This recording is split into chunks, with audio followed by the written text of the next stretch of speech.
వనవాస ప్రయాణంలో సీతారామ లక్ష్మణులు గంగా నది ఒడ్డుకు చేరుకున్నారు. అక్కడ గిరిజన రాజు రాముని ఆత్మీయుడైన గుహుడు కనిపించాడు. ఆయన ముఖంలో ఆనందం ఉప్పొంగిపోతోంది. రాముణ్ణి చూసిన ఆనందంలో గుహుడు శ్రీరాముని పాదాల మీద మోకరిల్లాడు.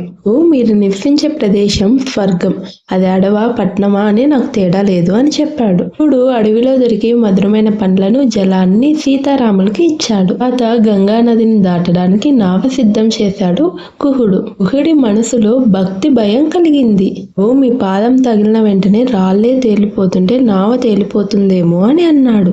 శ్రీరాముని పాదాలు కడగాలని కోరుకున్నాడు. శ్రీరాముడి చిరునవ్వుతో అంగీకరించాడు. శ్రీరాముడి పాదాలని గుహుడు శుద్ధిగా కడిగి ఆ జలాన్ని భక్తితో తాగాడు. అది చూసిన సీతా లక్ష్మణులు ఆశ్చర్యానికి గురయ్యారు. సీతారామ లక్ష్మణులు ముగ్గురు నావలో గంగా నదిని దాటారు.